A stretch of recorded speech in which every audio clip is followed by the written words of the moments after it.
Hi there, I'm Haruka.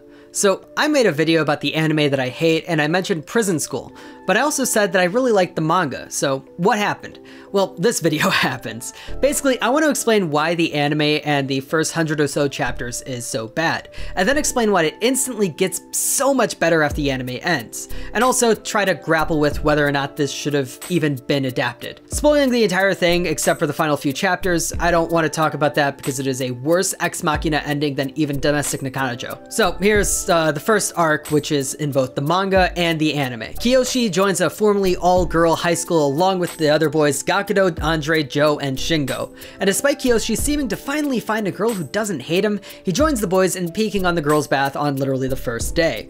And they get caught. But instead of being expelled, they're sentenced to being held in a jail in the center of school grounds by the Underground Student Council. This council is led by President Mari, Vice President Meiko, and Secretary Hana. The treatment of the boys is harsh to the point of possibly breaking the Geneva Conventions. As it turns out, this comes from a plan by the Underground Student Council to remove the boys and return to being an all-girls school. They turned them against each other in an attempt to get them to attempt to break out so they can be expelled, but they're stopped with the help of two other girls who sympathize with the boys, Chio, the girl from the beginning who likes Kiyoshi, and Anzu, who was actually used as a tool against the boys to be used as a way to break them apart. So here's why it's bad.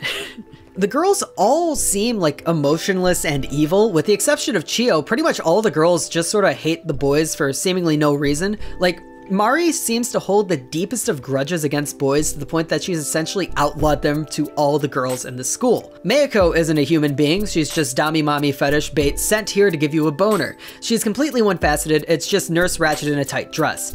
Creating a villain is fine, but it says something that the one female character that we are with the most in this show is such a caricature. And that goes for every single girl. There's almost no nuance. The only character that seems to develop is Anzu, who sympathizes with Shingo. The girls are a monolith pitted against the boys. And the boys are not sympathetic. They actually did peek on the girls. It's not like Kiyoshi was caught up in a witch hunt. They're all guilty. But at the same time, how did Mari know that he was with the other boys when he wasn't actually caught alongside them?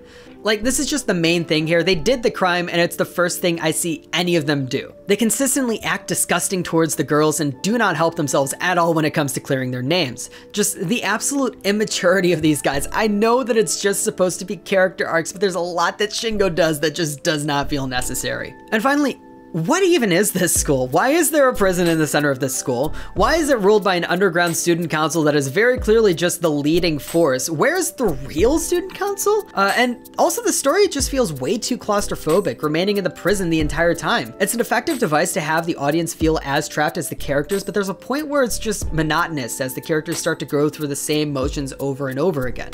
So here's what happens next after the anime ends. First of all, we get retribution. The exact moment that Prison School actually gets good is in the anime. It is chapter 81 in the manga where the president takes a punch for Kiyoshi. This is the exact moment that an entirely inhuman character shows a human level of compassion. We finally meet the real student council who puts the USC in the prison to serve time for their treatment and conspiracy against the boys. The boys are no longer outcasts to the school. The student council president Kate has a vendetta against Mari. The student council also brings in Gakudo and Andre to help their vice president Risa with guarding the USC. And this is when Kate gets scary. She begins maliciously targeting Mari's reputation as well as Chio's. She essentially breaks Meiko by convincing her that she's killed a nest of baby crows that were foreshadowed all the way back in a chapter in the teens. She also pits Hana against the rest of the USC. Basically, Mari and Meiko are childhood friends who dealt with Kate's bullying back in middle school. And Hana is just sort of a third wheel in this situation, so she defects. Then comes double jeopardy. While this is all happening, only Kiyoshi seems concerned. He's really only concerned because Chio is being affected, but the other boys don't care. Gakudo and Andre are guards, Joe and Shingo have no love for the USC, so they don't care. So Kiyoshi gets himself thrown into the prison alongside Mari and the impaired Meiko. Now that they are equals, Kiyoshi finally finds a way to relate to Mari. Mari is protective of Meiko, showing a genuinely compassionate side to her.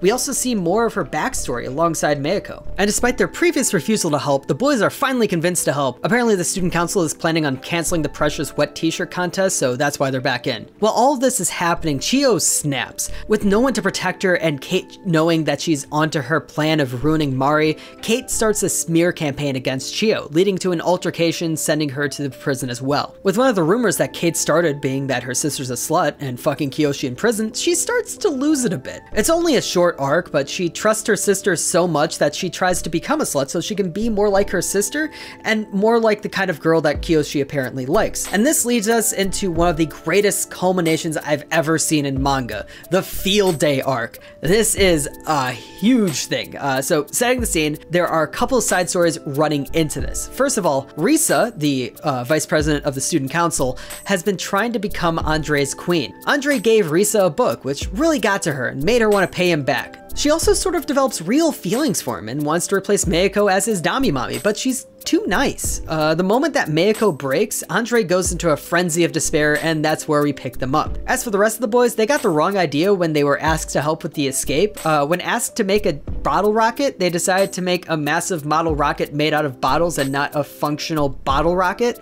They named this thing the PBR, leading to my favorite memes. PBR-sama gets trashed by Kate and they are pissed. So Kate locks them up on the day before the field day on the hottest day of the summer. Anyway, the important thing is that PBR-sama sort of becomes a deity to the boys. Mari basically told Kate that she will break out by the day of the field day. She uses the boys for this plan and tries to wage psychological warfare on Kate through a lot of bluffing. This is mostly because the field day is the day that she and the USC will battle the SC for existence in a cavalry battle. So now for the battle, which is still so much more. So first of all, the escape plan. So the plan that Mari's had the boys working on is actually just one massive decoy. So Kiyoshi showing Risa his dick wasn't actually that helpful. Mari lured Kate into a battle of wits, leading to the revelation that Kate has always been obsessed with Mari. Then they do pretty much everything but insert, which is filmed by Hana, who was actually a double agent the whole time. Meanwhile, the boys on the outside had been informed to use the bottle rocket to make it look like an escape already happened. When Risa goes to get them, Shingo says some dumb shit to make her angry, but the boys are saved by PBR-sama. She slipped on it and got knocked out. Now for the pregame.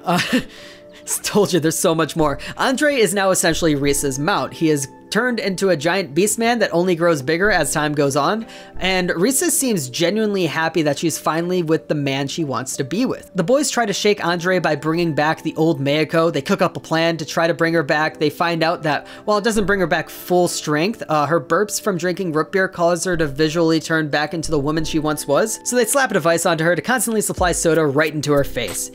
This will not work. Also, there's some other incredibly random stuff happening. Mari and Chio's father, the chairman, begins this wild adventure after picking up a hitchhiker and driving off a cliff. Hana and Kiyoshi 69 in a pile of futons, leading to Hana peeing on Kiyoshi's face, and the other boys recruit Anzu to be their jockey in an attempt to add another team to help out the USC.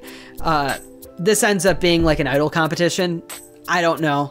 Then there's the actual battle. The USC has 3 squads, including the main group, and the ASC has a literal army with them. The boys have a team with the PBR-sama riding, and a small group of girls led by Chio, including the other 2 girls that were involved with the idol competition from earlier. That's all the reinforcements that the USC has. While much of the opposing forces fell at the sight of Meiko, the USC combatants realized that she's still the broken version of herself. And due to the boys' choice of using the PBR as their rider, they have no offensive abilities. When the ASC realizes what's happened with Meiko, the USC is surrounded, so Kiyoshi uses his raging boner to repel the hordes of girls. But that's not enough to work against a squadron of Gyaru. So Hana decides to show off the fact that he's currently wearing her panties. As I said, this is like a weird culmination of a lot of things.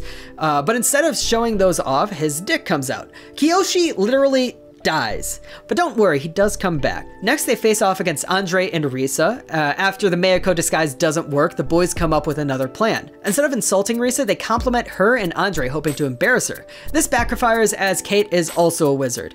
I don't know why they use that terminology. She fights back by actually embarrassing all of Chio's team, but luckily Joe's experience in the idol industry saves them. With the entire field destroyed, all that's left is the boys team and the USC up against the behemoth that is Andre. The boys and the USC stack up to create a tower for Mari to reach Kate. This gets close, but Meiko started sweating too much and they all fell into a puddle. At this point, Kate has Andre start ripping off the clothes of the USC. After both Mari and Meiko's tops are ripped off, Kate demands the humiliating humiliate themselves in order to receive stickers to put over themselves. Anyway, Meiko dies after being backed into a corner mentally, but through death she is reborn again as her old self. With Meiko fully revived, the USC takes the offensive. In a battle of two queens, Andre shuts down. Meiko takes advantage, and with literally the entire team on her back, she climbs up Andre to reach the ASC. But Kate has one last weapon of mass destruction. She undoes Mitsuko's hair, unleashing Pandora's box.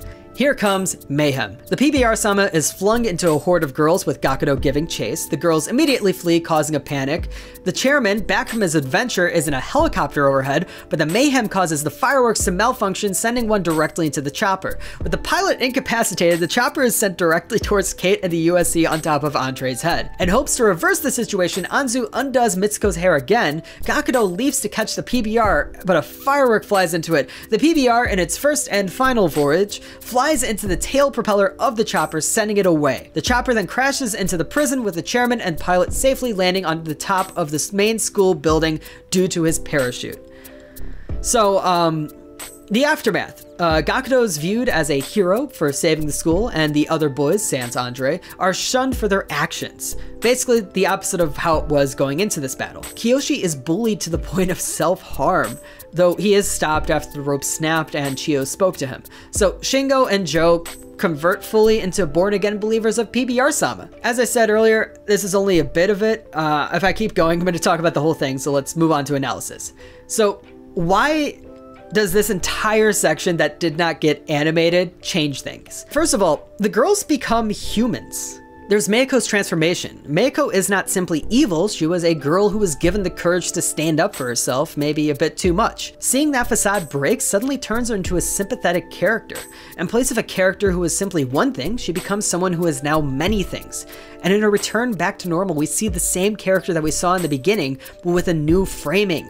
What she had wasn't malice, but confidence and loyalty to Mari. Then there's Risa's journey, which on the surface, her story is dumb. It's a girl who wants to become a dominatrix so she can pay back a guy for borrowing a Milton Friedman book. But when you see how she lives through it, the ups and downs and the struggles that she goes through so she can finally be with the person she wants to be with, it's a truly beautiful thing to see her finally being with Andre. And then suddenly there's just nuance in general. That's the main thing. All these girls are nuanced now and have reasons for what they're doing. Kate doesn't hate Mari for no reason. She holds a massive grudge against Mari and really just wants to be her on the inside. And Mari's relationship with her father has developed further than just her looking down on his obsession. She actually used to share his obsession with ass. All these new characters are introduced without the shadow of the USC. We see how a lot of the girls in this school really function. And the other boys' flaws are put fully on display and not in a way that forgives them for it. The loyalty they had to each other in the prison is lost for a time, and you're allowed to actually see them for the petty, immature boys that they are. Even without the USC's power over them, they still have no clue how to handle themselves in front of girls. Also, they're just not very smart. PBR-sama is a great meme, but what the hell? It just shows that, yes, they are stupid. They are not good people. It's not forgiving them for that anymore. And then also the school finally becomes a character. It's like you got past those annoying story missions in GTA 4 and you can finally go to the other islands. The characters are now free to explore the world of this school. You finally meet other girls who are drastically different. It is no longer a monolith against the boys, and even the student council, led by a fairly evil character in Kate, contains a decidedly good character in Mitsuko. Even the prison scenes feel more open because we know what's happening elsewhere and how things are beginning to line up. That's why it's so cool when it hits the field day arc, because all of these things come together. So, can an adaptation survive on the promise of what comes next? Yes, there's a lot of anime out there that gets made simply to sell people on the idea of the manga. Domestic Nakanojo is one major example of that. There's even anime that are made without that type of plan in mind that get ordered for multiple more seasons than expected. I don't think Shield Hero was expected to get that big, so ordering 4 more seasons was entirely unexpected. But at the same time, that's not really what we're looking at here. First of all, Domeikano's anime adaptation wasn't good enough for most people. A lot of people watched it and never picked up the manga. And those of us who did pick up the manga did so due to the suggestion suggestion of others. And it's also incredibly hard to get that sort of long-running series, especially if it doesn't start hot enough. Think about how long it took me to explain the field day battle to you. Now realize that it started at chapter 200. The amount of build-up to get that payoff is enormous, and the amount of build-up to make that build-up work was enough to last an entire season already. And the battle itself, with all of the visual metaphors and various story beats, would take an entire season on its own to tell, and then the fallout would last another entire season. So it's hard to say. The important thing that I wanted to say is that as an adaptation, the anime failed to bring forward the best of the manga. The best of the manga was when we were able to see multiple stories intertwining and working together to build something. The main story itself is filled with so many holes, but the side stories were able to hold enough weight that they filled up those holes, to the point that in the field day battle, all of those various side stories came up in some way and were resolved. There's not much that can be done at this point except say that the anime didn't get to the good part. And that makes me sound like a pretentious asshole, but that's kind of what I am. While the boys are still in the prison, there's a severe lack of story outside of the main plot, but the moment they are out, everyone lives their own lives, and that is fun to watch. So that was it. This took me way too long to write because it took me way too long to reread. I don't even think I got to mention everything I wanted to mention. Maybe someday I'll have a podcast and discuss this at length with someone else who's also just as passionate as me that this was an anime that didn't serve its manga well. This video is actually sponsored by the Lucky Cat Sticker Company. Go buy some damn stickers. Slap them on your laptop, slap them on your car, slap them on your own damn face. I don't care. Go to luckycats.com and enter the code JOCK for 15% off. That's JOCK JOCK for 15% off your order at luckycats.com. Link in the description. Thank you.